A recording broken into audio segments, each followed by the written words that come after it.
In this challenge, you have to do 5 tasks, and all these 5 tasks are similar. So once I show you the procedure for first one, so just with minor changes, you can solve other tasks also. Let us pick up the first one. The first one is displaying digits of a number. You have to display digits of a number. What does it mean? See, suppose if a number is given like 257, then you have to print all these digits 2, 5 and 7. All 3 digits you have to print. That's what the task is, very simple. But it is a single number. How I can take out the digits from this one? So I will show you how to take out the digits. But one thing, remember, we cannot take out digits from the first digit onwards. We can take out from the last digit onwards. Let us see how we can do it. I will write down a number here. This is a number, okay? 257. Follow the steps. How I can take out the last digit of this one? If I divide this number by 10, then 7 will be a remainder. It will get divided by 25 times and the remainder will be 7. So if I find out remainder by using mod 10, then I get a digit 7. Oh, I can get the digit of a number, but I can get only last digit. Let us call this as a remainder. Now next, how to get the next number? Now you cannot take out 5 unless you remove 7 from this one. So how do you remove 7 from this one? We will divide the number, that is 257, divided by 10. So we will divide it. So we get the number 25. So we will divide the number by 10. This 25, we will take it again and do the same step. What to do? Find out the remainder. 25 mod 10 is what? 5. Then divide 25 by 10. 25 by 10, you get 2. So I will write down 25 divided by 10 gives 2. Take this 2 here. Then 2 mod 10. 2 mod 10. See, when a number cannot be divided, then directly you get the remainder. That is 2. Then 2 divided by 10, this will be 0 in terms of integer division. If you are taking float, then it will be 0.2. But no, we want integer division, so this becomes 0. And then when the number became 0, you should stop. So I have shown you the steps. Now you have to frame it using a loop. How to do? I will give you little idea and you try to write down the code. Okay? I will give you time for writing the code. See, you have to take a number, 257. Then find out mod. Then divide the number by 10. So you get a new number and call that as a number again. So number n assign n divided by 10. R assign R mod 10, and this remainder is a digit. So print this digit, divide the number. Again take out mod and print the digit and again divide the number. Again take that number, that is 2. So 2 mod 10, 2 mod 10, do it. So you get a digit, then divide it by 10. Then finally it becomes 0, stop. So you have to repeat these 2 steps. How long? Until this number becomes 0. So which loop you will use? Did you get the idea? Yes, we cannot use for loop here because we don't know the number of times that we are going to repeat. 1, 2, 3. Actually, that depends on the number of digits a number is having. If it is having 4 digits, it's a 4-digit number. Suppose you have 9 here, then 4-digit number, this will repeat for 4 times. So we don't know how many digits are there. So we cannot use for loop. We have to use while loop. How long? As long as number is greater than 0. Once it becomes 0, stop. So if you can take the input a number and display all the digits, if you can write the program, so pause the video and try it. Have you done it? Okay, if you can't do it, I'll give you a simple idea. Take the input number from the keyboard, so you know how to do it. sc dot next int. So we have been doing the same thing from all the challenges, almost all the challenges we have done the same thing. Then after taking an input, you have to repeat it as long as n is greater than 0 and stop when n becomes 0. So you have to find out the remainder, mod 10, and you have to change the number by dividing it by 10. And you have to print a digit, a remainder. That's it. I have shown you the skeleton of this one, so at least you can write down a program now. Pause the video, try to write down the program. Okay. If you continue, then I will be showing you directly, I will be showing you the code. I will not be coding it, typing it. Then we have to see other tasks also that are all similar. Okay. We will come to the next one. So pause the video and write the program. Once you are ready, you can solve all these tasks that are similar. Yeah, here is a program for displaying digits of a number from right to left. So this is a regular code taking a number. Then I have one more variable r. Then as long as while, so using while loop, while n is greater than 0, find out remainder and reduce the number by 10 and print the remainder. The remainder that we found here, printing it. Okay. Even without taking variable r directly, you can print it here also and then divide it. Let us run this program and check once. So 237. So we got 7, 3 and 2. So this is displaying digits in reverse. Okay, but we wanted digits, that's all. Remember, this is not a reverse number. 7 is separate, 3 is separate and 2 is separate. So just imagine like this. This is $237 or rupees. But this is 7 rupees or dollars separate, $3 separate and $2 separate. So this is not one single number. It is not one single figure. This is one single figure. Okay. These are 3 different figures and 3 different digits. One more thing, interesting thing I will show you. I will print one more thing here. Okay. I will print n at the last. Let us see. If I give a number, I will give a different number now. 2459, 4-digit number.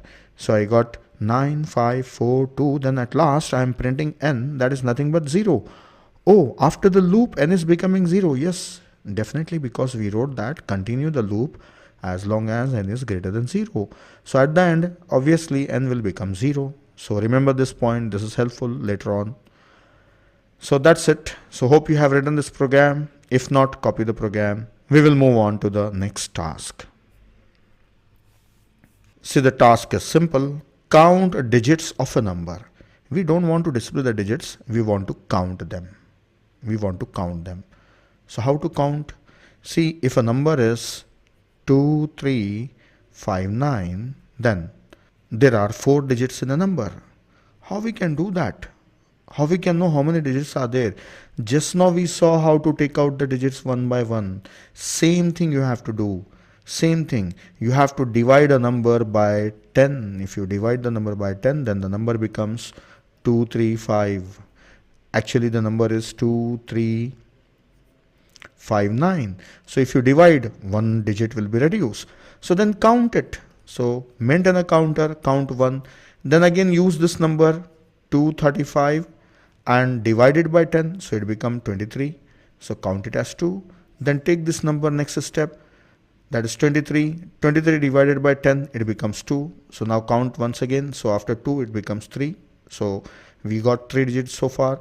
Then take this 2 and 2 divided by 10 will give you 0. So we got 4 digits. As the number became 0, stop. So what is the counter? Counter is 4. So the answer is 4. There are 4 digits. That's it. It's a simple task. So you know how to do this one. We don't want a remainder, right? Remainder we don't want. N is there. Let us say it is 2359. Then which loop you will use for this one? So yes, very good. So you have to use a loop that is n is while n is greater than 0. While loop you have to use. And what you have to do in this every time? Divide the number by 10 and count plus plus. Count plus plus. So this will be counting. So what is count? I should have one variable initialized to 0. That is count. These are the steps. At last, outside this loop, print count. This will give you number of digits. So I have written the program. I have written the complete program. So try it quickly. Try it.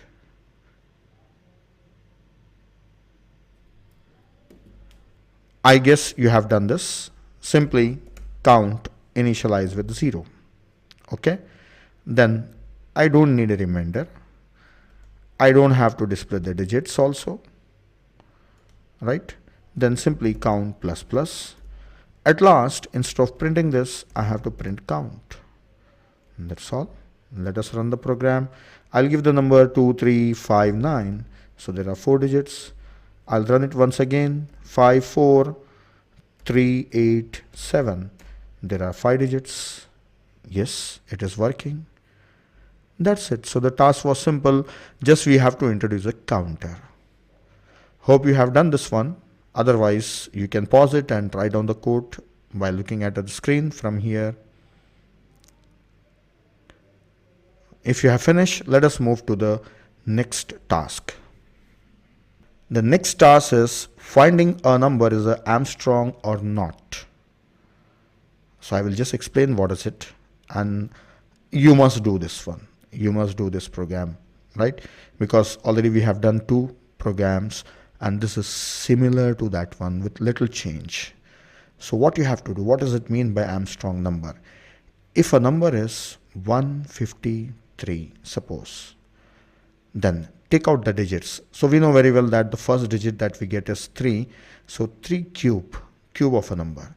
Then take out 5 cube of a number. Then 1 cube of a number. Then this is 9 plus this 3 cube is 27. 3 into 3 9, 9 3 is 27 plus 5 into 5 25, 25 into 5 125 plus 1 cube is 1. How much it is? 125 plus 1, 126 plus 27. How much? Yes, 153. If the cubes of the digits of a number, if they are added, and if you are getting a same number again, then it is called as Armstrong number. So I have explained you through an example. Now I will define it once again. If the sum of the cubes of the digits of a number are equal to a number, then it is called as Armstrong number. There are few Armstrong numbers. You can Google it and you can find out what are Armstrong numbers. So how to do this? You know how to take out the digits. We have already seen it while displaying digits. But you don't have to display them. You have to take the cube of a digit. So if you remember, we were getting the result in R assign n mod 10 that we were doing. Then this R, you have to take the cube and add it. So in the previous challenges, if you have done, I have shown you how to find out the sum. So you can maintain sum as 0. So then you can do what? Sum assign with sum plus R cube, remainders cube. See, this first digit is 3. So remainder, you have to take cube. So don't use math.power method. Don't use that method. Write on R into R into R because we want integer results. Right? So if you use math.power, if you know this one and you try to use this, then this will return your double value, and that double value will not be accurate. It may not be precise. So you may miss this one. 1 cube you may get as 0.9999 something. So that will not be added. So you get 152. So you will not get 153. Summation will not be 153. So don't use this. You can try it also, no problem. But this will give you correct answer. R into R into R. So it's not a big thing. See, the number of letters are also less. 1, 2, 3, 4, 5. You have to type more letters for this one. So use this. Then you have to divide a number. So this is sufficient, I guess. At last, you have to print this sum. And you know what to do with these lines. What to do? Yes, you have to put them in a loop. Now, one last important thing. See, if this is done using while loop, right, while n is greater than 0, so what happens when the loop ends? N will become 0. Remember this, n will become 0. Here, n will be 0. Now, what is an Armstrong number? Armstrong number, if the sum of the cubes of the digits of a number are equal to a number. So we got the sum. Yes. If this is 153, number was 153, then sum will be 153. Now you have to check whether this is equal to a number. But how you will check the number has become 0?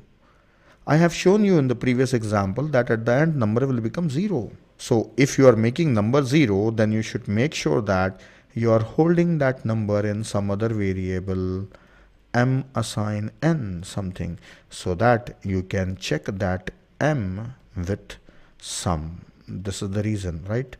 So this is double equal to, okay. If this is equal, print it is Armstrong number. System.out.println, it's an Armstrong, else not an Armstrong. This is what you have to do at the end. So once again I am telling you, once the loop ends, value of n will become 0. So we should have the copy of this value n somewhere, so we will keep it in m, and sum we will compare with m. M will contain the value of n. Now go ahead and write on the program. You have to at last write on the condition and display Armstrong or not. So if you continue, I will be directly showing you the program. Look at the program here. I am reading a number and I said that we should hold a copy of that number in some other variable m. So do it only after reading. Sometimes students do this in the beginning itself. So how you can do that without knowing the number? First you take the number from the keyboard, then store that n in m also, then take sum and take remainder, all these things you need. Then as long as number is greater than 0, find out the remainder and divide the number. Take the cube of the digit and add it to sum. Keep on adding it to sum. This will be going on.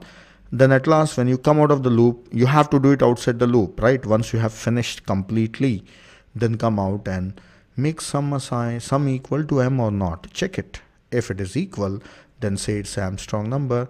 Otherwise, it's not an Armstrong number. I will run the program and show you. 153. It's an Armstrong number. 151. Not an Armstrong number. There are only few Armstrong numbers are there. You search in Google, okay, and you will find a list of numbers and you can try the next number by yourself, okay. I have given you only one Armstrong number, that is 153. So that's it. So hope you have done this program. So loop, then after that you have conditional statement also. This was the extra work. Now this video will become too lengthy, so next other two tasks you will find them in the next video. So this is in continuation, okay. So this is a continuation of the same challenge. So but it will be divided into two videos to just reduce the size of the video. So watch the next video for reversing a number and checking a number is palindrome or not.